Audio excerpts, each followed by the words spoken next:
Hola, bienvenidos al Arte de Sentirte Bien. Soy la psicoterapeuta gestal Ivonne Bravo. Estoy muy contenta de compartir otro tema más con ustedes.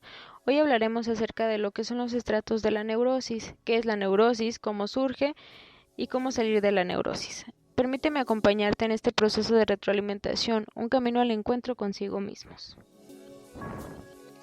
¿Qué es la neurosis? Especialmente o esencialmente es un conjunto de defensa que surge como un intento de defenderse ante una intrusión, ante una agresión.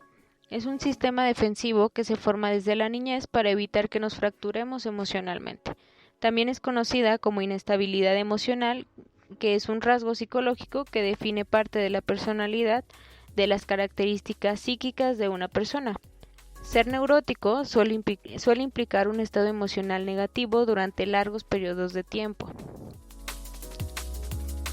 Todos, absolutamente todos, tenemos un porcentaje en nuestra personalidad de neurosis. La diferencia es que unas personas la desarrollan más que otros y la afrontan de mejores o de peores maneras.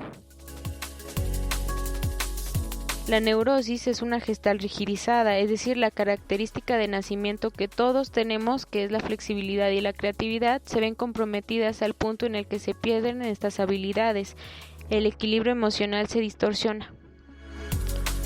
Las personas que desarrollan más este rasgo de personalidad, que es la neurosis, tienen una tendencia añeja a autodestruirse, a repetir patrones y a vivir en el pasado, sustentada por su historia de vida, eventos extremadamente dolorosos para la persona, pensamientos y emociones mal direccionados. Una persona con neurosis no logra identificar cuáles son sus necesidades, porque su conciencia está nublada y adormecida. Hay una disminución en el contacto con la realidad. En la forma más disfuncional de la neurosis se pierde contacto con la realidad completamente, como por ejemplo en los episodios psicóticos, la esquizofrenia, la bipolaridad, en casos muy avanzados en el TOC, personalidad múltiple, trastorno antisocial, etc. Hablamos de una desestructuración yoica emocional que desemboca en una pérdida de la conciencia. Peirce, el padre de la Gestalt, resalta 4 características importantes de la neurosis. La primera es la acumulación de situaciones inconclusas. La persona se llena de tantas situaciones inconclusas, situaciones sin solucionar o que provocan emociones como culpa, enojo, tristeza, que éstas se convierten en cargas, que llega un momento en que no pueden continuar con el proceso de vivir, dejan de vivir para comenzar a sobrevivir, se desconecta totalmente de su presente y de sí mismo, es como si fuera una olla de presión que en cualquier momento puede explotar. 2. Perturbación del contacto retirada. Se altera el contacto con el entorno y consigo mismos y por consecuencia se alejan, se vuelven hipersensibles y además lo distorsionan, lo que ven y lo que escuchan. La 3 es la manipulación frente al autoapoyo. Desarrollan una habilidad para manipular a su entorno. Dice Peirce, el neurótico no viene con las manos vacías, trae consigo sus medios de manipulación, sus modos de movilizar y usar el ambiente para que haga el trabajo que le corresponde a él. El neurótico no es estúpido. Es una persona muy inteligente que ha desarrollado esta habilidad de manipular y chantajear para lograr sus objetivos, sin meter las manos. El cuarto es la fractura de la autorregulación. Dice Peirce, todas las perturbaciones neuróticas surgen de la incapacidad del individuo por encontrar y mantener balance adecuado entre él mismo y el resto del mundo. La autotortura neurótica es una guerra interna entre aspectos de uno mismo. Lo que debería dirigirse al mundo exterior se desvía hacia nuestro mundo interno y se genera un círculo vicioso de sufrimiento. A esto Peirce le llamó el perro de arriba y el perro de abajo, como una polaridad entre los aspectos autoritarios y sumisos de una misma persona. El perro de arriba, ¿qué es? Pues se expresa en forma autoritaria, virtuosa, ejemplar, siempre tiene la razón, exige, amenaza y utiliza mucho el tú deberías. El perro de abajo se expresa en forma defensiva, aduladora, de víctima, se justifica y pospone compromisos. Es el tapete de todo mundo.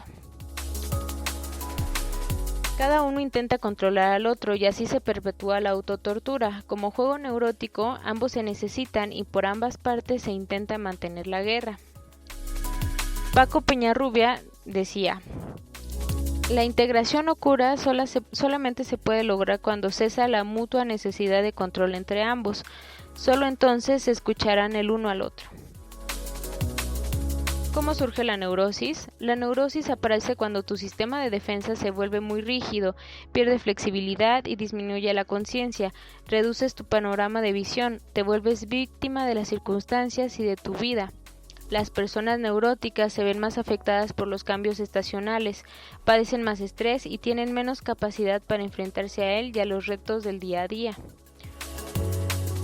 Puede pasar después de un evento muy fuerte al que tiene el potencial que tú le das el poder de desestructurarte, también por un entorno tóxico y lastimado y por la decisión de no querer evolucionar. Solamente por ese hecho puedes estar desarrollando esas características o volverte una persona neurótica. También otras características o otras causas podrían ser por una familia desestructurada, carencias afectivas, sobreprotección o infracuidado, maltrato, abandono, abuso, pérdidas de algún padre, pérdida física, adicción al sufrimiento, condiciones sociales, ambientales y culturales, porque culturalmente nos han educado para ser personas víctimas. Los tipos de neurosis, pues está el estrato falso, que el estrato falso o de los roles nos sirve para ocultarnos ante la dificultad de aceptar las experiencias desagradables, para evitar la angustia que se produciría si nos viéramos tal y como somos. Es una constante negativa a ser y a ver quiénes somos. Este es el estrato en que se representan roles. Representamos ser aquello que no somos y actuamos como si fuéramos de tal o cual manera, dependiendo de la situación, del momento y de las personas. Nos hace actuar siempre de acuerdo a un concepto o idea creado por nosotros o por los demás. Este ideal responde tanto a ideas nuestras como a ideas inculcadas por otras personas como padres, profesores, amigos a los que se admira, medios de comunicación, todo lo que para mí sea una figura de autoridad. Peirce considera que este ideal del yo es una maldición, ya que es un intento de apartarnos de nosotros mismos para ser de otra manera distinta a la que somos. El resultado es que la persona renuncia a vivir para sí misma, llegando a vivir para un concepto y para la realización de este concepto. Empieza a rechazar partes suyas, comienza a alejarse cada vez más de su centro y poco a poco va perdiendo su identidad, transformándose en aquello que no es. La situación extrema es la despersonalización, el trastorno de personalidad múltiple. En el estrato fóbico nos volvemos evitativos. En este estrato se encuentran los no debo sentir tal cosa, no debo hacer esto o aquello, no debo ser de tal o cual manera. En este estrato está funcionando lo que los psicoanalistas llaman superyo y lo que Peirce denomina perro de arriba. Este siempre nos está diciendo lo que debemos y lo que no debemos hacer. Son todas las normas, prohibiciones y demás reglas que introyectamos dentro de nosotros cuando éramos más pequeños y que nos sirvieron para evitar la angustia de acercarnos a algo o hacer determinadas cosas. Nos protegieron de ser o de hacer cosas que no serían bien vistas según mi visión de la vida o la de mi entorno. Es toda esta parte moralista del bien y el mal. Después está el estrato del impas. En este estrato se produce la sensación de no estar vivos. Uno marcha por la vida como un autómata. Sentimos que no somos, que somos como objetos que son manipulables. El impas se da cuando se tiene la sensación de estar atascado, de no poder ir ni hacia adelante ni hacia atrás, de ahí su nombre. Hay seres humanos que permanentemente están en contacto con el mal humor de la vida, como si fueran incapaces de salir de ese estado y mirar la existencia con la hermosa variabilidad que encierra. Su vida se convierte en un calvario para ellos, que afecta irremediablemente a todos los que le rodean. Es la fijación a un estado emocional único ante la existencia. Y el estrato implosivo, que es el estrato donde la persona se ha volcado totalmente sobre sí misma, inmovilizando su energía, se encuentra inmovilizada en un callejón sin salida y aprisionada en sí misma, no siente que pueda ir hacia adelante ni hacia atrás. Es un punto de paralización y un periodo de estancamiento de la energía. Exteriormente puede percibirse como un estado de abotargamiento, de falta de acción e interés por la vida. Los matices y los colores desaparecen del campo. Es la fase de la paralización, de la falta de interés por lo que nos rodea e incluso por la propia vida. Es la indiferencia causada por la represión de todo lo afectivo. El paciente da la impresión de ser un cadáver andante. En este estrato, el intercambio con el ambiente ha sido casi totalmente cortado. La persona muestra una total indiferencia por todo. Hay falta de sentimientos y de capacidad para emocionarse, para sentir y para actuar con toda la plenitud de su ser. Hay un aparente aplaneamiento emocional y desapego y alejo por todo, iniciando por sí mismo, ¿sí? El estrato explosivo. En este estrato se produce el paso de lo neurótico en el sentido del bloqueo, represión, inmovilización, a la fluidez y al estar a gusto dentro de la propia piel. Este es el último estrato neurótico y se produce cuando atravesamos el estrato implosivo. El final de este estrato vaticina el comienzo de una fase de apertura, libertad y sensación de sentirse vivo por fin. Para Peirce, esta progresión o paso por los distintos estratos es necesaria para llegar a ser auténtico y real. Se puede pasar por cada uno de los estratos o se puede pasar solamente por algunos, pero sí se pasa, por lo menos por uno o dos, se tiene que pasar para llegar como a este estrato explosivo en donde liberas, en donde sanas, en donde resuelves. Es una crisis. Así se podría ver, como una crisis en donde todo el inicio y todo el camino es muy turbio, es muy difícil, es muy complicado, pero en cuanto se va llegando al final, las cosas se van solucionando, vas ampliando tu visión, aprendes, evolucionas.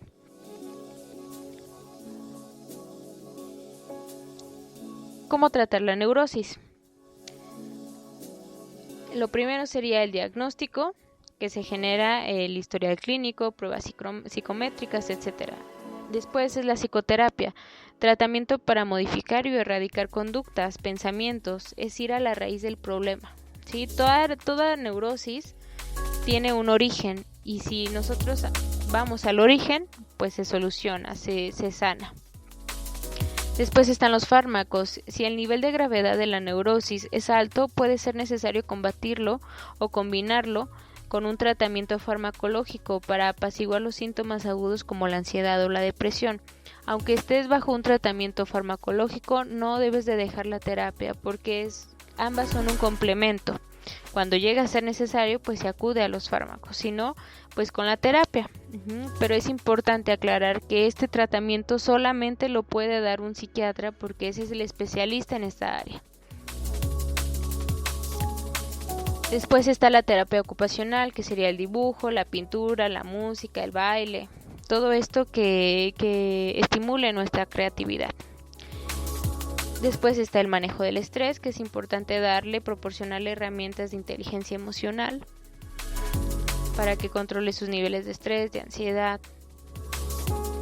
Y por último están las redes afectivas, importantísimo, esencial que tenga redes afectivas. ¿Cuáles son estas redes afectivas? Familia, pareja, amigos verdaderos, que estén en contacto, que sientan ese calor, ese apoyo. Muy muy importante para que la persona neurótica salga adelante, supere esa parte, esa historia de su vida. El tratamiento termina cuando el paciente ha alcanzado unos objetivos básicos, que son los siguientes, son 4. El primero, un cambio de perspectiva en la forma de enfrentar la vida. Ha transformado los viejos patrones y creencias en otros que le proporcionan mayor satisfacción y libertad para expresarse y para vivir. El segundo es la adquisición de una técnica adecuada de autoexpresión y asimilación, ser como me expreso y expresarme como soy. El tercero es la habilidad de extender su capacidad para darse cuenta a un nivel más allá de lo verbal, lo corporal, lo espiritual, lo creativo, lo intuitivo. Experimenta varias áreas de su vida, holísticamente. Y por último, la destreza para no poner obstáculos al conocimiento, al aprendizaje y a la experiencia, que son la base de la transformación y del cambio.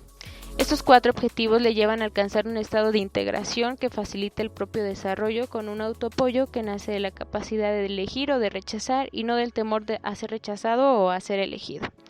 Ahora ya saben qué es la neurosis y cuál es el tratamiento adecuado. Espero que les sirva esta información y que les sea muy útil en su día a día. Les mando un fuerte abrazo y nos vemos en el próximo episodio del Arte de Sentirte Bien. Gracias, hasta la próxima.